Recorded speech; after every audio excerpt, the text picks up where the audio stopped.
Hi, I'm Hannah. Welcome to Willow. We're just going to show you a few of her features and explain a little bit so you're ready to leave on your journey.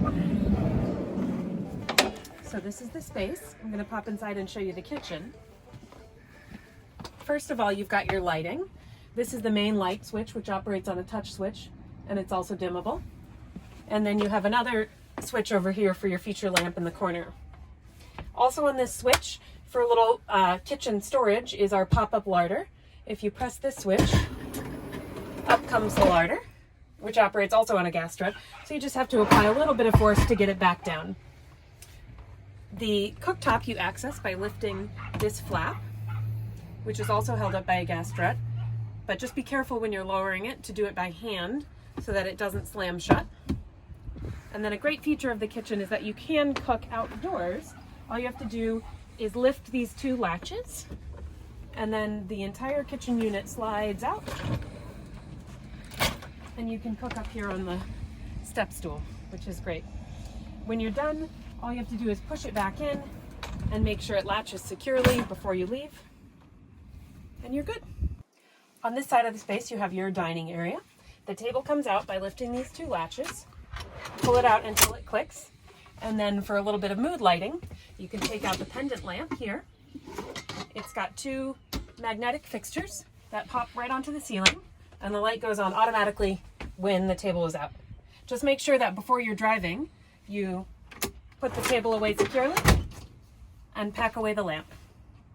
Okay, so now I'm going to show you the main controls here for both Willow's electric and gas systems. She's got a 12-volt system and a 240 volt. The 240 you turn on by switching on the inverter here. You'll also get a battery level for Willow's leisure batteries here. Those recharge in three ways, either when you're driving the van from the solar panels on top, or if you're at a campsite that has a hookup, there's a 240 volt cable that can recharge the batteries out the side. To operate any small electrics or other things out of these outlets, just plug them in here. The only thing to know is that these are not rated for high wattage equipment such as hair dryers or blenders, so just use them for recharging electronics primarily. When you're done, to avoid draining the battery, just turn the inverter off there. The gas system operates two things in Willow: the heater, which comes out here, and the cooktop over here. The gas is operated on a pump, which you switch on here. You'll hear it click to turn on, and it'll also show you your gas level there. There are two safety shut-off valves in Willow for the gas, which are located under the sink. One on either side. These are open when they run parallel to the piping. You just need to remember to close them before you leave or drive by switching them back perpendicular. To operate Willow's gas heater and keep it nice and toasty inside, all you need to do is come over to this control panel here. Now, before you turn it on, you're going to need to make sure both the gas pump is on, which I showed you earlier, and that both of the safety gas shutoff valves are open, so your gas is flowing. Once you've got those on, hold down the center button here to turn on. You'll see it come on, and then you'll see a blinking little caravan there. Press once, you'll get the temperature, and then rotate left or right to set it, and press again to accept. Now, occasionally you will get an error message here. That's normal, don't worry too much. It's almost certainly because either the pump isn't on or the gas isn't flowing through the safety valve. So all you need to do if you get an error, hold this for several seconds until it turns off. It will say off. Let the system power down. Make sure you've got the valves open, the pump on, and then turn it on again. If you get an error again, don't worry, just cycle through it again, turn it on, turn it off, and it'll start working. So for ventilation when you're using Willow, we've got a really massive skylight over the bed, and then also a vent fan over the kitchen. To operate the skylight, you just need to press this button and pull the bar down. Pops it wide open. And then same to close it. The other cool thing about the skylight is it's got a bug screen on one side and then a full blackout blind on the other, which you can use while you're sleeping. It's great to use the skylight in conjunction with the fan in the kitchen, which just operates via power switch here. This both serves to take out any smell or condensation when you're cooking, and then also when you've got the skylight open, it gives you really great airflow between the two. The key thing is that before you start driving, you absolutely have to make sure to close both the skylight and the kitchen fan to make sure neither of the covers get ripped off by the wind while you're driving. So in the back here, I'm just going to show you a little bit about Willow's water system. You've got both hot and cold water in Willow. The hot water is heated by a very cool system called a calorifier, which uses excess engine heat to heat the water while you're driving. So when you arrive at your park up, you've got piping hot water that stays hot for about 12 to 16 hours. If you're parked up for longer than that, you can also use the electrics cable on a 240 volt system at any campsite to reheat the water that way. This is the main water tank, and this is the fill line.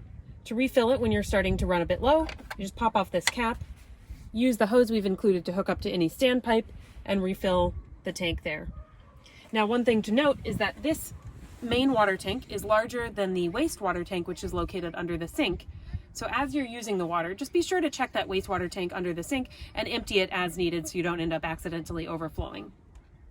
Finally, and probably most importantly, as this tank runs dry, the pump that drives the whole system will start running continuously. You'll hear that noise, and if you do, all you've got to do is come over here and use this switch to switch the pump off. And just make sure to keep that pump off until you've had a chance to refill the water. To use Willow's shower, just set up the doors like this. Take out your shower curtain. It hooks up on a rod that goes from latch to latch and uses magnets to attach down the side. Grab your shower head here, have the lever pointed up, and plug it into this outlet behind this flap. You just push it in, rotate the lever to the left to lock it in, and you can also control your temperature, hot on the left, cold to the right. This operates on the same pressurized system, so you'll get nice hot water coming out here. Then when you go to detach the hose, just remove it a bit slowly so you don't spray water everywhere. You'll see a little bit of water trickle out the bottom. And then finally, before you pack it away, make sure to just press the lever and allow any excess water to run out so that doesn't end up all over the van. To use the 240 volt hookup at any campsite that has electrics, it's pretty simple to switch over. All you need to do is come to this isolator switch in the back.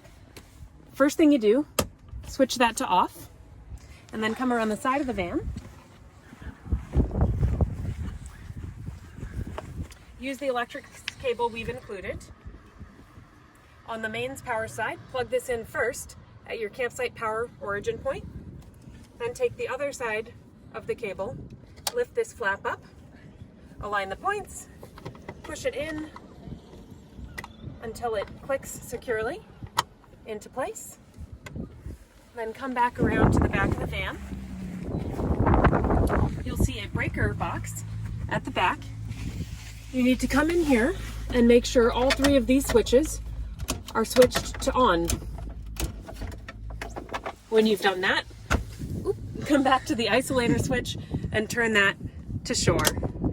Now you should be all set up to use your campsite power for all the electrics inside the van. And when you're done and ready to leave the campsite, just do the same steps in reverse. So first thing you're going to want to do, switch this to off, turn your breaker box, go around the side of the van, and disconnect the cable. To refill Willow, the filling point's just here on the passenger side. It's very clearly labeled, but just be absolutely sure you're using diesel to refill her and not petrol. There's also a fill point here for the AdBlue, which if it's running low, you'll see an error on the dashboard. Either refill it with a little bit that we'll have in the garage, or if there's nothing in there, any filling station will have AdBlue. If you should need to refill the LPG, all you've got to do on the driver's side, just by the door, open up this port, and at any station that sells LPG at the pump, they should be able to give you clear instructions on how to hook up the hose and refill this. One thing we've avoided talking about so far is what to do when nature calls.